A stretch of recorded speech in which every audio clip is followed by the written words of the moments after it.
Alright, today we're taking it outside of the game and we are doing a tier list of every single item in Hunty Zombies. From the weapons, to the perks, to the cosmetics, to the pets, and all the way to the passives. Now if you just clicked on this video and you just want to see the tier list without any explanation, I'll show you every tier list right now. So right now is the weapon tier list, you can pause and see it. Right now is the perk tier list, you can pause and see it. And right now is the cosmetic tier list, you can pause and see it. And right now is the pet tier list, which you can pause and see it. And my next tier lists, I tiered just the passives by themselves.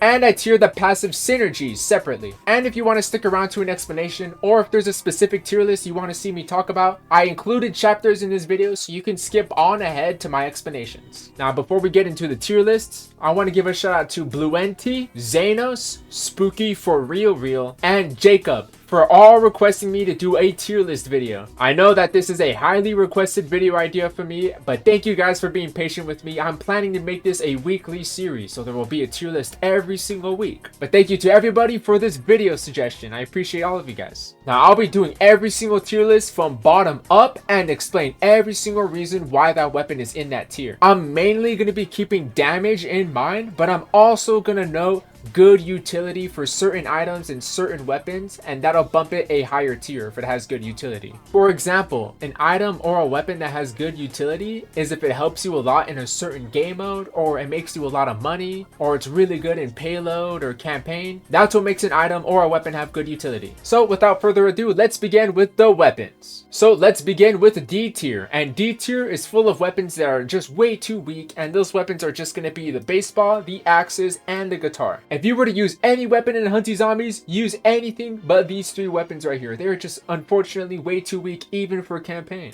Baseball's damage is too low, axe's damage is not only too low but also has longer cooldown, and guitar has awkward range and also low damage to deal with that awkward range. But I will say that since axes is a high tick weapon at max potential, axes is actually a little strong, but bringing the axes to max potential is pretty unrealistic, so it's gonna sit here in D tier. Now moving on to C tier, we've just got two weapons, which will be the pure hand and it'll be the daggers. If I could find that, here we go, the daggers. Now these two weapons, yeah, they are a little better than these three right here, but they are still just unfortunately too weak. Maybe you can bring them as a secondary weapon to campaign, so do not use these as your main source of DPS. After you use the skills on your main DPS weapon, it would be good to just switch to this weapon while you're waiting for cooldowns just to get some little damage in. But the pure hand weapon lacks range, it does deal good damage, and the daggers, its damage is just way too low and its cooldowns are way too long. Even at max potential, daggers damage is pretty sad to see, it is so weak.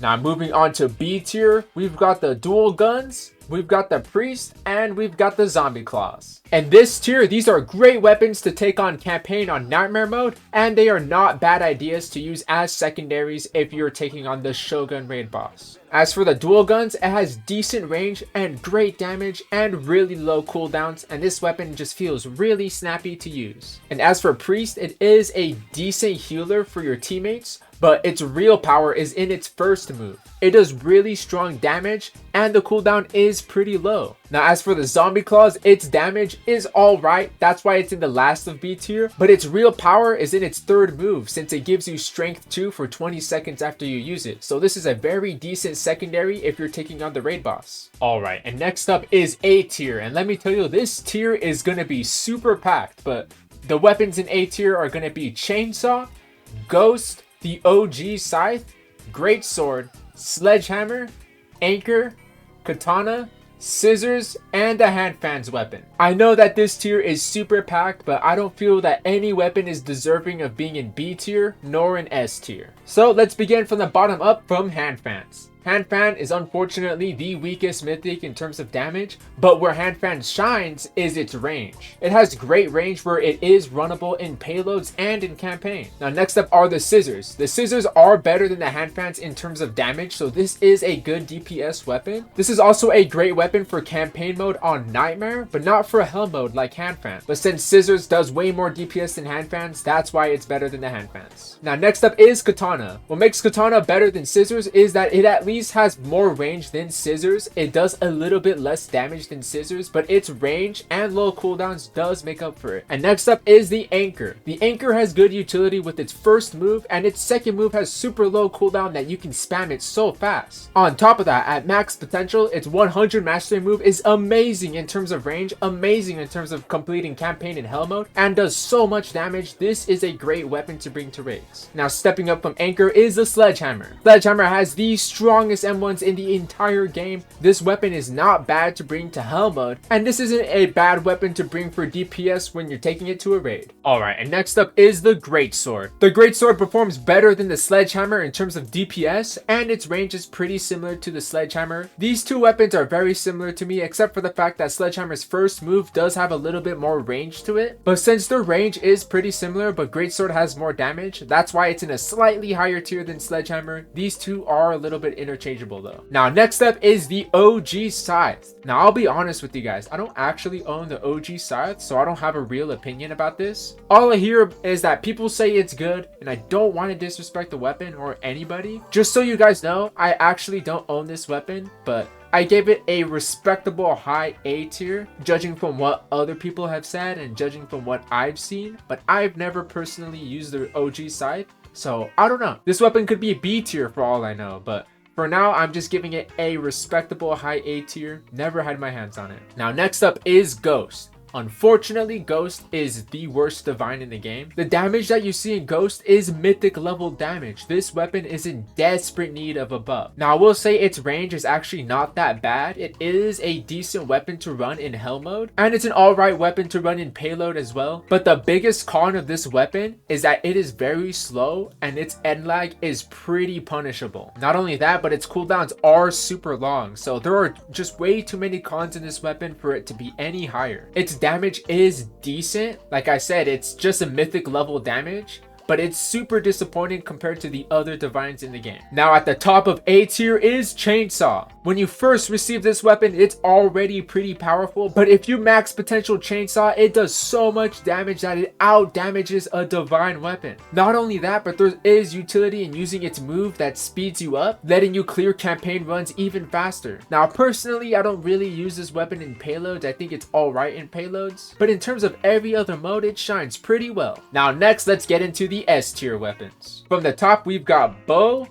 Halloween sword, spinal blade, and shoes. These weapons right here could beat all content in the game with no sweat. They could beat the Reaper raid boss, they could beat the Shogun boss. These weapons are great in hell mode and they're great in payloads. So it's safe to say that these are the best weapons, but not the best of the best, of course, but we'll get into that. Starting from the bottom is shoes. Now, despite the nerfs that shoes received, it's still a great weapon and it's still better than Chainsaw and Ghost in terms of DPS. But even if shoes gets power crept off the game, there is one thing that this game can't take away from shoes unless they completely rework this weapon, and that's the range of shoes. Its second skill and third skill practically has infinite range, letting you snipe zombies from so far away. This is so good in payload and amazing in hell mode on campaign. So even if this weapon gets power crept, it'll always be an amazing weapon when it comes to grinding payload and for grinding campaign. Now next up is Spinal Blade. Spinal Blade just out damages shoes by a mile. It does so much damage, but the only con of Spinal Blade is it really sees no play outside of raids.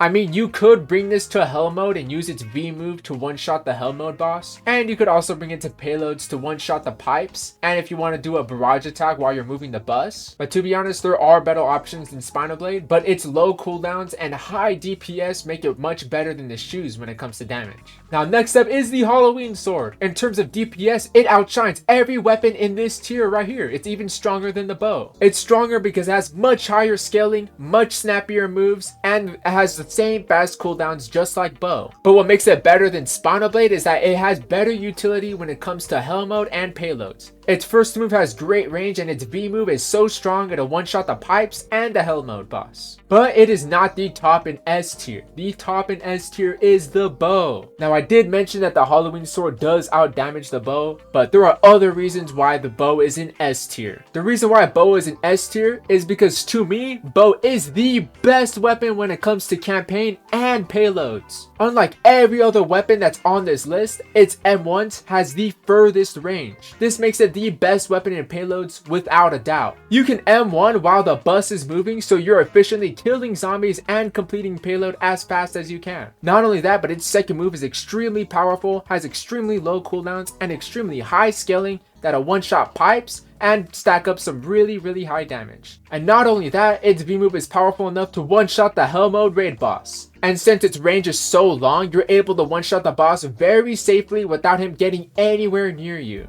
There is an argument to put bow in meta tier because it's just so good in every single mode in the game, but the only reason why I haven't is because its damage output is a little bit lower than Halloween Sword. I think it's even lower than Spinal Blade. But I'll say this to any beginner in the game, if there's any weapon I want them to get, it's the bow. The reason why bow is my recommendation for beginners is because it's easy to get from the Shogun raid boss, and the bow is strong enough to help them in all content in the entire game. So even if bow were to ever get power crept in damage, it'll still be the best weapon in payloads and one of the best weapons in campaign. Now finally, let's move on to the meta tier for the weapons, and of course we've got the Reaper Scythe and we've got the Wizzard at number 1. I'm sure the Wizzard being at number 1 is no shock to anybody, but first let me talk about the Reaper Scythe. The Reaper Scythe is amazing at every single mode in the entire game. Its first move has a really long range skill that lets you kill a line of zombies very easily. On top of that, this is one of the best weapons to bring to payloads. When the time comes to fix the tire, using Reaper Scythe's second or third move is amazing. Because while you're fixing the tire, you have a damage zone ready to kill all zombies approaching your bus, letting your bus take no damage and efficiently take your tire, quickly moving on. And of course, its DPS is the second highest DPS in the entire game. Because Reaper Scythe is a bunch of multi-hits, its scaling is extremely high. On top of that, since it's a damage zone, all you have to do is use your second or third move and then switch to a main weapon, and you'll still be racking up DPS from the Reaper Scythe while you're attacking with another weapon. But even with all that, there's still a weapon even stronger than the Reaper Scythe, and that is the new Wizzard weapon. Without a doubt, the strongest weapon in the entire game. It is on another level that not even the Reaper Scythe can compete against. The Wizzard's damage alone can kill the Reaper raid boss in seconds. You don't even have to switch to the Reaper Scythe.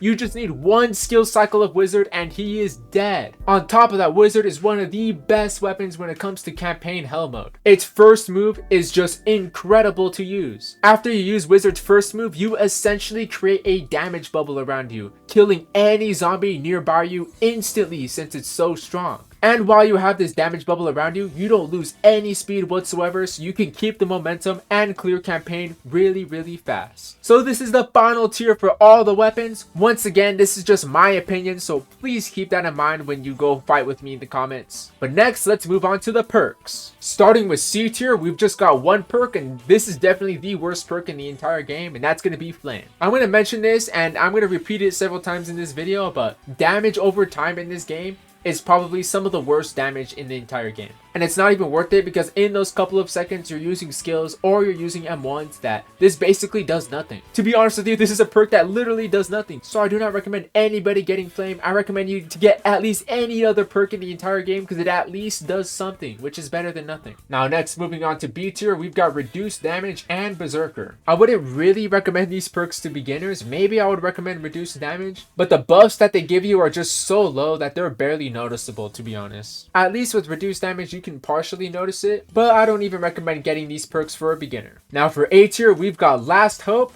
Healer, and we've got Adrenaline. Adrenaline may be a shock to you guys. You guys are probably wondering why it's not in B tier, but I actually personally use Adrenaline when it comes to payload. This is because when you reach a checkpoint in payload, you can receive a buff, and that buff can be movement speed, that buff can be strength, that buff can be healing, and that buff can be reduced cooldown. And there are perks that give you all of those stats in the game. So technically, if I do a payload run, and if I get strength 2 from a payload checkpoint, this double damage perk is essentially useless for the entire run. So because of this, there's only one stat that at least gives you something that isn't useless, and that's the Adrenaline perk.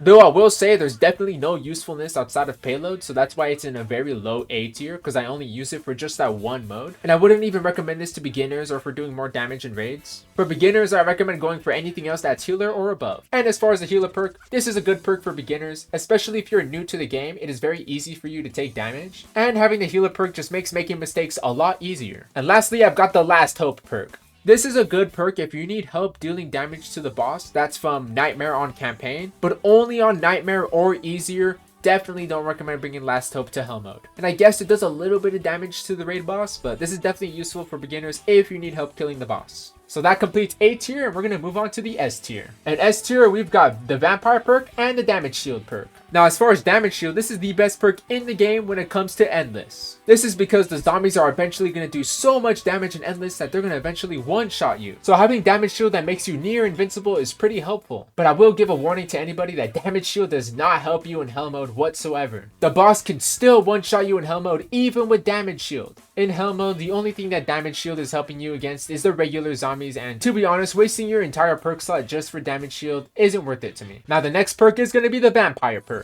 This is the best perk when it comes to completing campaign, especially Hell mode. This is because in Hell mode, zombies move so fast and you don't want them to touch you because they could one-shot you, so you want the Vampire perk, which gives you movement speed so you can just speed through all the rooms. Not only that, if you are a beginner and you take lots of damage, especially if you're fighting like the Shogun raid boss or something, the Vampire perk provides amazing assistance to make sure you don't die and you stay healthy. Now finally, moving on to the meta tier. In order of max potential, I'm gonna go critical, undead, and double damage. So you guys are probably wondering, why am I placing critical and undead over the perk that literally says damage on it? Now let me explain. In this update, there is a new cosmetic called the Red Blade cosmetic. And when you are below 50% health, you get strength 5 permanently as long as you are below 80% health. Now double damage only gives you strength 2. Now although you can be above 80% health, there's effectively no point to run double damage if you're able to fulfill the requirement of Red Blade. Now I will say, if you don't have Red Blade, double damage is the best perk if you don't have Red Blade. But for those that do have Red Blade, this is why these two perks are stronger. But not only if you have Red Blade, if you play with friends and you have a friend that has double damage, these two perks are going to be better because the double damage perk gives strength 2 to everybody. So effectively, if you bring undead and critical, it's like you're already having double damage on top of these buffs. But the reason why I place undead below critical is because undead increases your skill cooldowns. Now at this point in the game,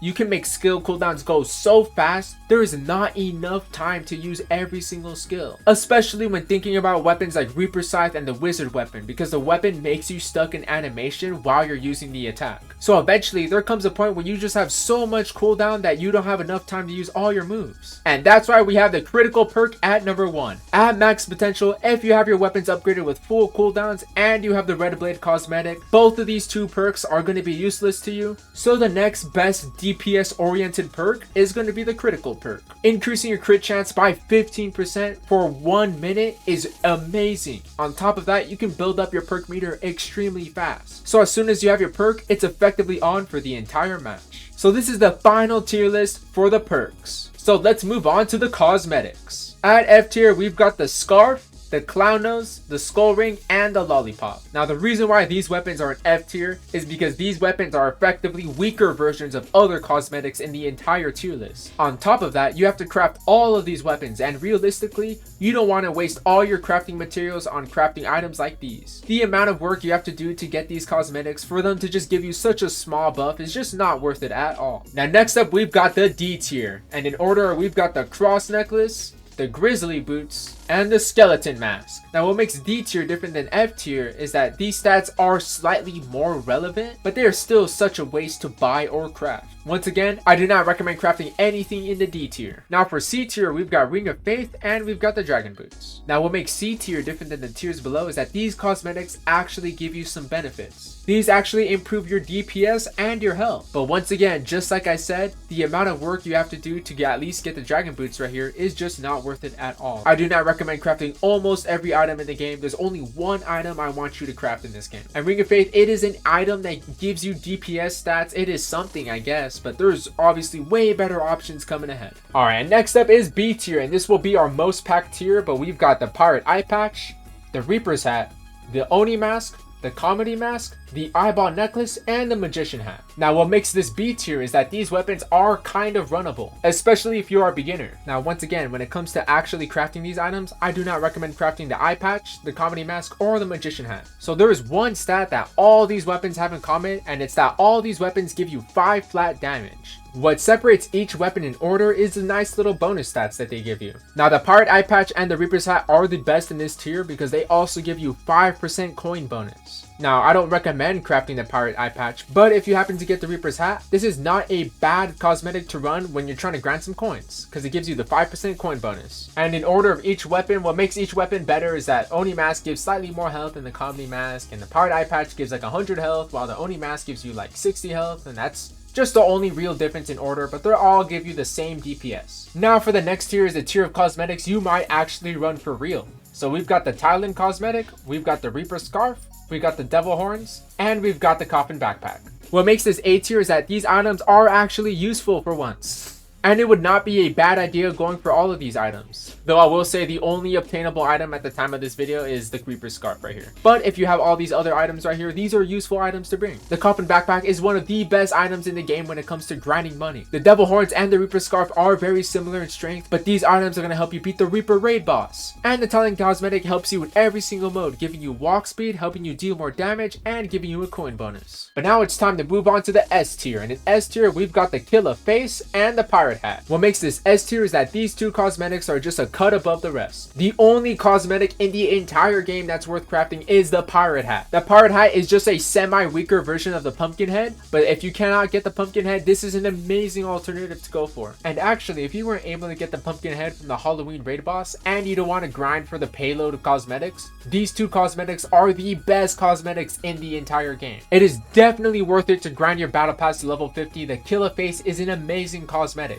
It is just a better version of the Thailand cosmetic, giving you even faster walk speed, even more damage, and still giving you a coin bonus. And the pirate hat elevates your entire build to do more critical damage and have more crit chance. And now finally the meta tier. These are the best cosmetics in the entire game without a doubt. And we've got the red blade, the pumpkin head, and the boombox. When it comes purely for grinding, the boombox is going to be the best cosmetic in the entire game. But outside of grinding, this cosmetic has no use outside of just grinding money. And next up is the pumpkin head. I know this was a very difficult item to obtain, but this is one of the strongest cosmetics in the entire game. But it simply isn't the strongest, and that strongest would go to red blade. The amount of flat damage that red blade gives you makes you think it's a typo, and the fact that if you're below 80 health you get strength 5, it's not even close when we're comparing the strength of red blade to pumpkin head. This is definitely the best and strongest cosmetic in the game when it comes to raw DPS. So this is the complete tier list of every cosmetic item in the entire game. And next up we've got the pets. So starting with F tier, I'm going to tell you the worst and biggest scams in this game. And that's going to be damage over time pets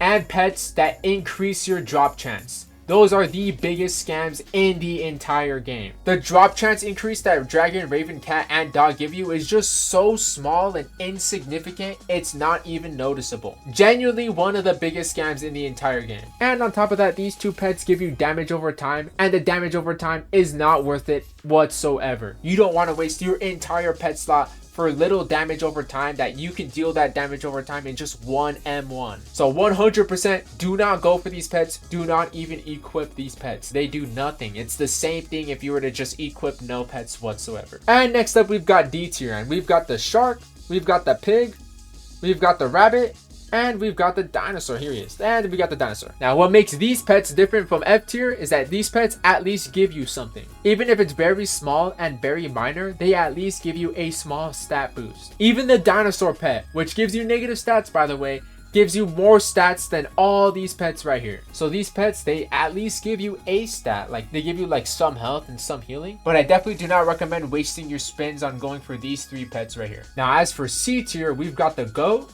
we've got the crocodile, and we've got the hamster pet. What makes C tier different from D tier is that these pets, they're at least a little bit more useful. These two pets give you walk speed, which is at least useful in campaign, and this pet gives you crit chance, which is at least a little bit useful when it comes to dealing damage. Still more useful than all these pets below, but these pets, they just give you very small relevant stats, but nothing too crazy. I definitely don't recommend spending your gold to go for the goat and crocodile. Now next up we've got the B tier pets. Now these pets I definitely recommend recommend for beginners to get and equip. And these pets are going to be the deer, the phoenix, and the worm pet. Now what makes B tier better than C tier is that these pets actually give you more useful stats, especially if you are a beginner. The deer and worm pet are great pets when it comes to surviving in Hunty zombies. If you're a beginner and you take too much damage, or even if you die often, these three pets are going to be so perfect for you. The deer heals you over time, and the worm essentially doubles your beginner health. But to be honest with you, if you're a beginner watching this, there is a new pet pack that gives you better pets than these pets right here. And the pet pack I'm referring to is the P Fresh pet pack. And I know that the P Fresh pet pack is more expensive than the mythic pet pack, but those pets are going to be more worth it than these pets right here. I just want to mention that there's more usefulness to these three pets right here than all the pets below. And that if you're fighting hell mode for the first time, running Phoenix isn't the worst idea in the world, but it's definitely an idea you want to try if you're too scared to run hell mode all alone. Alright, and next up is the A tier. We've got the bat,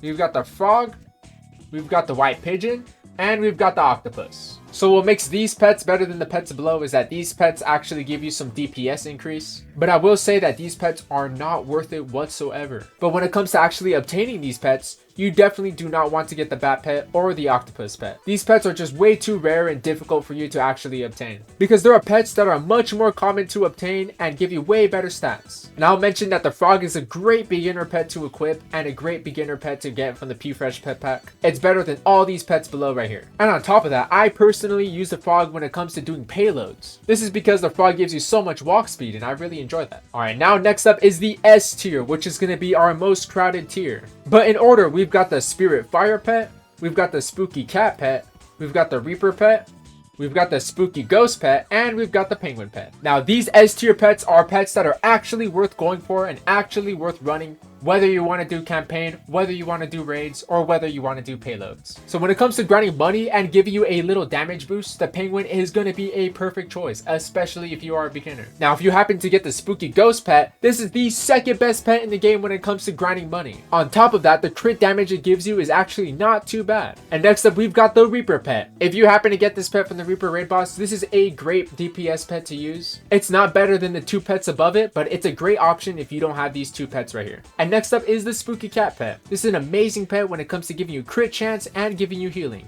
Though I will say the healing isn't as good as Spirit Fire pet, I definitely think that the Spooky Cat does outshine the Spirit Fire pet when it comes to doing DPS. But that's why I have the Spirit Fire in S tier. This is especially for beginners who take lots of damage. The Spirit Fire pet is going to be an amazing pet because it gives you lifesteal, and on top of that, it gives you amazing damage stats that are better than every pet right here. In terms of DPS, the only pet that it competes against is the Spooky Cat pet right here. Now finally, we've got the meta tier, and the best pet in the game is definitely the cosplay pet, with the P Fresh pet going after it, and the supercar pet. Starting from the bottom, I will first talk about the supercar pet. This is definitely the best pet in the game when it comes to grinding money. The coin bonus it gives you is just absolutely amazing. Especially if you combo it with the Spooky Ghost pet, you're going to be racking in so much money. But money grinding is the only reason why it's in meta tier. But the two best pets after it are the P Fresh pet and the cosplay pet. These two are definitely the strongest pets in the entire game without a doubt. Especially the cosplay pet, the way it shapes your damage and transforms your entire build is absolutely insane. It could even turn the weakest of weapons into extreme powerhouses just by running this pet alone. On top of that, every 5th attack you do does triple damage. And that fact is why the P Fresh pet is an amazing pet to run with the cosplay pet. On top of all the insane damage stats it gives you, every 10th attack you do does double damage. So when you do every 10th attack using the cosplay pet, you're just going to be doing so much damage, it's going to be ridiculous. I'm sure that there is not much more explanation I need to say. These two pets are definitely the strongest. So this is the final tier list after everything. And next up, I've got the passives tier list. As you can see in the same tier lists, I've got the passives individually and the synergies. So I'll be ranking the synergies and the passives differently. For this tier list, I'm going to rank just the passives by themselves. And then for the next tier list, I'm going to rank just the synergies by themselves. So starting with C tier, we've got HP and we've got damage reduction. I mean, these are just free stats that they give you. There's definitely nothing to complain about these stats. But if you want to do more DPS or you want passive passives that are going to help you in other game modes, you definitely want to seek some other passives. And the passives after that will be the speed passive and the attack speed passive. Obviously, this passive is going to be amazing in campaign. You definitely don't want to miss out running the speed passive. And the attack speed passive is amazing to use in payload, especially because you're going to be M1ing all those weak zombies most of the time. So M1ing even faster is going to be a lot more helpful. And in A tier, we've got both critical passives right here. This is just a decent substitute if you just want to simply deal more damage, but they're definitely all right. They're nothing crazy, to be honest. And the tier after that is going to be S tier, having the attack passive and the cooldown reduction passive. For such a rare passive, only giving you 3 flat attack is all right, I suppose. Obviously, this is still a good passive. I mean, who doesn't want free damage? But cooldown reduction is also an amazing passive you would want to run. Reducing cooldowns on all your weapons is an extremely useful passive in every game mode context. And lastly, we've got the meta tier, having AP and the fortune passive. Obviously, the fortune passive is the best passive in the game when it comes to grinding money. I mean, it's in the passive, you get to make more money, and the best when it comes to improving your DPS is the AP passive. This is definitely the passive that gives you the most notice and the biggest change, a change that is bigger than the attack passive right here. So that's the tier list for standalone passives, but now let's talk about passive synergies. In A tier, I've got Last Stand Fighter. The DPS increase that you see is obviously very noticeable. It does give you a big damage boost, but this is just way too inconsistent to achieve and really hard to maintain, to be honest. Maybe it could see better use in the future, but I don't recommend running this synergy. And in S tier, I've got the Healthy Power synergy and I've got the Swift Cast synergy. So the Swift Cast synergy is really good, especially for beginners, because most beginners do not have the AP passive or the attack passive because they're so rare. So when it comes to fighting the Reaper raid boss, the Swift Cast synergy is a great substitute if you don't have AP, since you may as well have more speed and you get to reduce your cooldowns on your moves. And on top of that, if you don't have the Fortune synergy right here, Swift Cast is obviously going to be very great when doing campaign runs. And next up, we've got Healthy Power. This is an amazing and consistent attack buff. I definitely recommend this passive for anybody trying to maximize their DPS. The only context that I don't recommend running Healthy Power is if you have the Red Blade cosmetic. This is because you need to be below 80 health to proc the Strength 5 buff that it gives you. And for Healthy Power, you need to be above 80 health to proc Healthy Power. So this is effectively useless to run if you have the Red Blade, because you're wasting your Red Blade buff if you're not below 80 health. But without Red Blade, this is definitely an amazing synergy to run. Now lastly, we've got the meta tier. The best synergies to run are the Berserker synergy and the Treasure Hunter synergy. Obviously, when it comes to grinding money, the Treasure Hunter synergy is going to be the best, without a doubt, without any question or debate. And the best for dealing DPS is the Berserker synergy. Just as I explained for the Healthy Power synergy, if you have the Red Blade, this is effectively useless. So the next best synergy to run that gives you a consistent DPS boost is the Berserker synergy. And if you have every item in the game, especially when it comes to the pets, if you have the cosplay pet and the P-Fresh pet, stacking the Berserker synergy on top of those two pets is going to make you do even more damage every time you do your 5th or 10th attack. So that's going to be it for the passive synergy tier list. Alright, and that's going to be it for this video. It feels wrong to not do my outro in the bus, so I decided to hop on Roblox. Thank you so much for watching, and once again, this is all just my opinion. So if you disagree with me, just know that this is my personal experience with the game. The only 2 things I don't have in the game are the OG Scythe and the Octopus pet. So you could tell me that maybe I'm wrong. Maybe the Octopus pet is secretly meta. Maybe the OG Scythe is secretly really bad, but just understand that this is my own opinion on everything. And if you have any opinions to share, please share them in the comments respectfully, okay? And as I mentioned in the video, this will be a weekly series, so I will do a new tier list every single week when the game adds brand new items in the game. And if you want to make your own tier list, it is public on TierListMaker, and I included the link to my profile in the description so you can make your own tier list. I had to make my own because there wasn't a tier list that existed, so if you want to make your own, feel free to make your own. But that's going to be all I have to say. Thank you so much for watching. Don't forget to like and subscribe, please.